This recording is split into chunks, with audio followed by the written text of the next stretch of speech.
Pense. T'es jalouse? Elle est jalouse. La lumière. Ouh. On aurait peut-être dû laisser la lumière éteinte. T'as pas le droit de venir ici, meuf. Alors, aujourd'hui, je devais pas du tout faire de vidéo, je devais dormir. Franchement, juste avant, j'étais en slip, je me suis habillée en un quart de seconde et demie, me donner la déterre. En fait, là, j'ai un peu la flemme today, je vais pas mentir. Je ne fais que pioncer. Je tape des nuits de minuit à 14h, en sachant qu'à 14h, si je suis réveillée, c'est uniquement parce que mes chats me réclament à manger. Sinon, je pourrais dormir jusqu'à 18. Mais aujourd'hui, je vais faire une vidéo sur comment gérer une rupture. Alors, en fait, il y a quelques années, 2 ans, je pense, j'avais fait un thread sur Twitter qui avait grave plu aux gens. C'était un thread sur les ruptures, en fait, sur comment gérer une rupture, comment gérer après la rupture pour pas se laisser mourir et tout. Et je me suis dit, ce serait peut-être une bonne idée du coup là de le faire en vidéo parce qu'entre temps le thread a disparu puisque mon compte a été suspendu une 50aine de fois. Donc je vais pas vous mentir, la vidéo elle est pas très construite, elle est pas très ordonnée, elle est pas. Mais t'as pas le droit de venir ici non plus en fait. C'est les mêmes règles pour tout le monde. Je sais pas si vous avez remarqué tous les débuts de vidéo, j'ai de la tête dans le cul de ouf. Donc voilà, aujourd'hui on va aborder comment survivre à une rupture. C'est je pense des trucs qui sont similaires à tout le monde après une rupture, des réflexes à pas avoir, des choses à ne pas faire. En espérant que ça donne aussi des tips, un petit peu, parce que j'ai eu beaucoup de personnes qui ont répondu en mode oui, là je suis en plein dedans, donc la règle numéro 1, la règle... Il n'y a plus d'eau. Oh. Là, donc la règle numéro 1 après une rupture, c'est absolument pas, sous aucun prétexte, et limite vraiment cette règle en plus elle marche, limite ça pourrait être la seule et unique règle pour se remettre d'une rupture, ne surtout pas espionner, sous aucun prétexte, on ne stalke pas la personne. Alors je sais que c'est très tentant, je sais que c'est humain d'avoir envie de voir du coup ce que la personne a fait depuis qu'elle est plus avec vous, mais il ne faut surtout pas faire ça, ni en passant par les réseaux, ni en passant par les autres, en demandant aux autres, oui, est-ce que tu sais si elle a des bails, si la personne est en bail avec quelqu'un ou quoi. Surtout pas, rien, le néant total. En fait, c'est un peu dur ce que je veux dire, mais c'est comme ça que je trouve que ça marche. Quand on rompt avec quelqu'un, il faut se comporter comme si la personne était morte. On place les mots dans un contexte, il faut juste en fait se comporter comme si de toute façon sa vie s'arrêtait en même temps que votre relation. Parce que sinon, ce cheminement d'aller toujours essayer de voir ce que l'autre personne elle fait, comment elle gère la rupture, etc. Ça fait rentrer dans un mécanisme qui fait que du coup, c'est de l'obsession presque. Encore une fois, je suis pas du tout dans le jugement, c'est complètement humain, je l'ai fait aussi. Après plusieurs ruptures. D'ailleurs, moi je le fais presque tout le temps, puisque en fait, puisque je suis Virgo, j'applique absolument pas les conseils que je donne, qui sont pourtant excellents. Voilà, il faut vraiment juste ne pas du tout être au courant de ce que la personne fait, parce que ça va permettre d'avancer déjà tout seul dans ta tête et de pas te baser sur une sorte de jeu, parce que surtout que c'est très vite arrivé en fait de rentrer en compétition avec l'autre et tu vois que comme lui il fait des soirées, que ça a l'air de bien aller, que machin, et bah t'as envie de faire pareil. Du coup en fait tu gères pas vraiment ta rupture tout seul, tu la gères encore avec la personne. C'est comme si la rupture faisait partie de la relation parce que tes actes vont plus dépendre de l'acte de la personne que tu espionnes que de ton libre arbitre. Tout, mais vraiment le stalk c'est surtout non. Vraiment pas. Et je sais que tout le monde le fait, mais c'est la règle d'or, la première, la chose à ne surtout pas faire. Parce qu'il y a des gens qui restent accrochés pendant 1 an à leur ex ou 2 ans, tu vois, et moi ça me semble complètement ouf parce que normalement en quelques mois tu peux déjà commencer à avancer un peu. Alors attendez, je vais faire du Banks.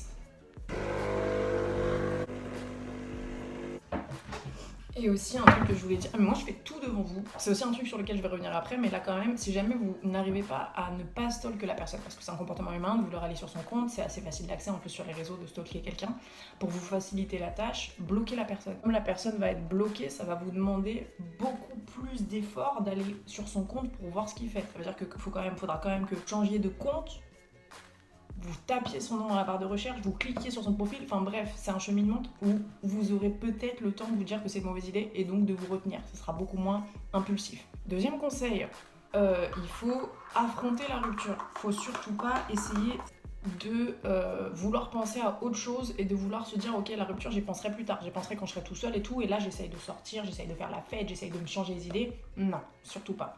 Je sais que tout le monde conseille de faire ça, de sortir, de penser à autre chose, de changer, mais pas du tout en fait, parce que juste ça va repousser le moment où vous allez y penser. Alors que si dès le début vous vous posez devant l'idée de la rupture et vous êtes en mode ok, bah c'est terminé, je prends dans la gueule, vous pleurez, vous vous mettez dans le mal, ça peut durer quelques semaines, mais vous affrontez la chose et ça fera que déjà, au lieu de passer peut-être 6 mois à accepter la rupture ou 4 mois, ça va vous prendre moins d'un mois parce qu'au final, vous aurez vraiment affronté les choses directement, vous l'aurez accepté. Et le fait de vouloir penser absolument à autre chose, en fait, ça fait juste durer le deuil beaucoup plus longtemps. C'est très très dur et je sais que ça, le fait de se poser, d'être en mode ok, j'assume les choses, je prends dans la gueule de ouf, mais j'accepte, ça permet déjà de accélérer vachement le processus de deuil. Et j'insiste sur le mot deuil parce que pour moi une rupture c'est vraiment très proche d'un décès quand même, enfin émotionnellement je pense que ça apporte plus ou moins les mêmes sensations parce que c'est quand même perdre une partie de soi, tu vois. A priori quand t'es en couple avec quelqu'un c'est quand même la personne de ton entourage, même devant tes parents ou quoi, enfin qui est le plus intime avec toi, donc perdre quelqu'un, enfin, amoureusement, c'est vraiment comme un deuil. Un autre conseil qui est très important et qui va complètement avec le fait d'affronter la rupture, c'est d'accepter que c'est fini. Il faut surtout pas attendre à se remettre avec la personne. Oui, mais parce qu'on s'est séparés de cette façon. Je pense que vraiment on est des âmes sœurs, ça le fait de ouf entre nous, mais là on s'est séparés juste parce que voilà, on était dépassés. Vous cherchez pas de justification. Si vous vous êtes séparés d'une personne, c'est pour une bonne raison. Ça veut pas dire que vous vous remettrez jamais avec. Moi, c'est un peu compliqué pour moi dans ma tête de se remettre avec son ex. Ça m'est jamais arrivé, je pense que ça m'arrivera jamais parce que moi j'ai du mal avec l'idée d'arrêt en fait. Je peux pas me dire que c'est fini, finalement, non, c'est pas vraiment fini. Non, c'est trop d'efforts. Et trop de souffrance aussi, parce que j'ai besoin de trop de stabilité dans ma vie pour ce genre de conneries. Après, voilà, je dis pas une rupture qui dure quelques années, se remettre avec la personne, ça n'a rien à voir, parce que la personne sera complètement différente, toi, tu seras complètement différent, donc pourquoi pas.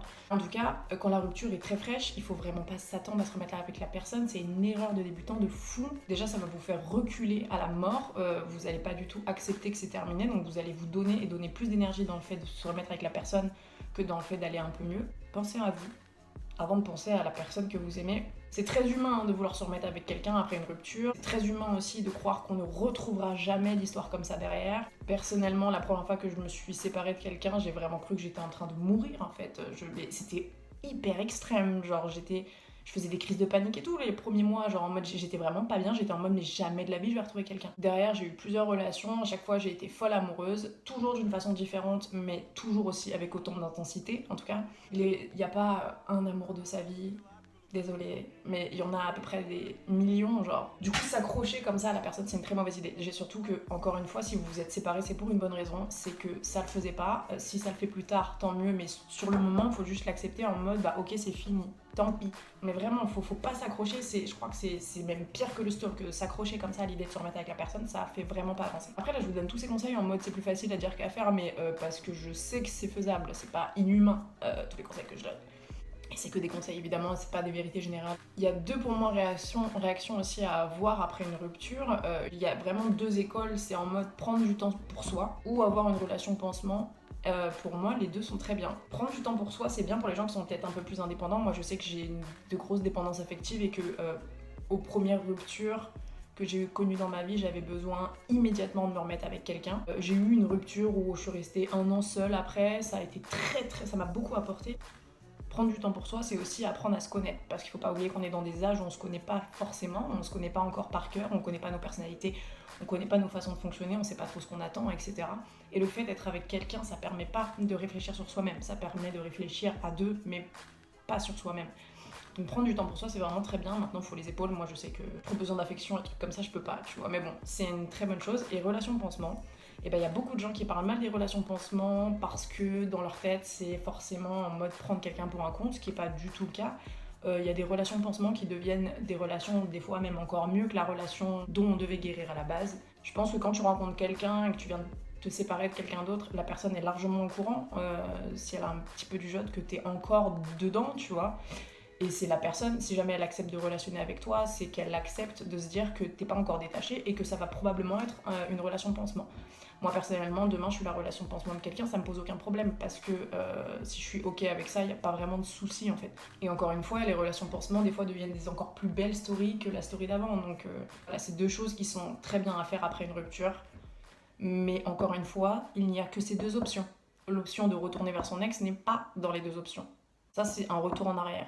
Aussi, chose que j'avais pas précisée mais qui semble logique, si vous arrêtez de stalk pendant un long moment et que vous recommencez à stalk ne serait-ce qu'une seule fois, c'est comme si vous repartiez presque à zéro. Parce qu'en fait, C'est genre mettons un mois d'effort à pas penser à la personne. Et je vous jure que vraiment ne pas stalker, vous vous rendez vraiment pas compte à quel point psychologiquement ça fait aller mieux. Pour moi, c'est le truc qui fait aller le plus de l'avant, genre. Parce que tu sais pas ce que la personne elle fait, t'as pas le temps d'être en colère, t'as pas le temps d'être triste, t'as le temps juste de penser à tes émotions à toi. Et vraiment, le fait de restalk une seule fois, ça peut te remettre dans un mood de colère, d'énervement. Pareil pour le fait de retourner vers son ex, c'est comme si en mode tous les efforts qui avaient été faits avant, ils reviennent à zéro. Et c'est là qu'on a des deuils qui durent 8 mois, 1 an, parce que c'est sans cesse, j'avance, je recule, j'avance, je recule.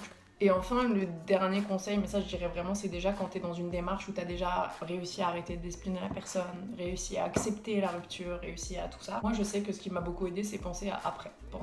Mais à après, pas en mode après romantiquement, enfin ça marche aussi, hein, mais moi c'était penser à après, en mode je sais que moi, la rupture la plus dure de ma vie, qui n'était pas du tout ma première relation d'ailleurs, si ça peut rassurer certains, parce que je sais que la première relation c'est généralement là que t'es plus... Bah c'est nouveau pour toi la rupture, hein, donc t'es en mode c'est fini, la vie s'arrête, je trouverai jamais personne.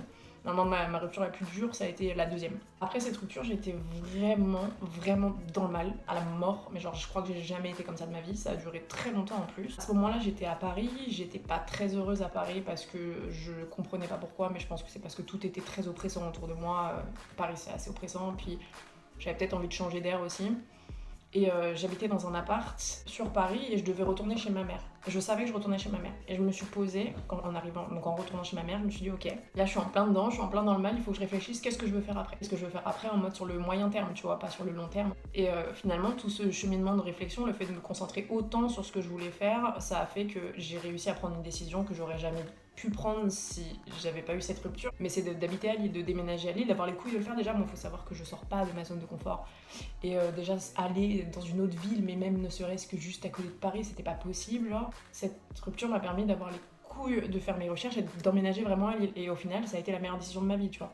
Voilà, en fait il faut toujours partir du principe où la rupture c'est pas grave, c'est très douloureux, c'est très intense comme sensation, c'est beaucoup de choses négatives, mais c'est pas grave. Chacun vit ses ruptures différemment, mais aussi quelque chose moi je trouve qui joue aussi beaucoup sur une bonne rupture, c'est le fait de continuer à respecter la personne en face, peu importe ce qui s'est passé. Bon après bien sûr il y a des cas qui sont pas comparables, là je parle vraiment de genre en mode une norme, pas du tout des personnes qui sont dans des relations qui sont abusives ou des relations qui ont été un minimum normales. Il faut continuer à respecter la personne, même avec de la haine derrière, faut continuer à la respecter, faut pas essayer de la piquer, faut pas essayer de la blesser ou quoi, parce que déjà je trouve que réussir à se remettre d'une rupture, ça demande d'être bien dans ses baskets, et je trouve que essayer d'attaquer l'autre constamment, et donc généralement le fait de stalk que ça fait attaquer l'autre parce que forcément tu vois des choses qui te plaisent pas, ça pousse à avoir une rupture qui laissera de très mauvais souvenirs.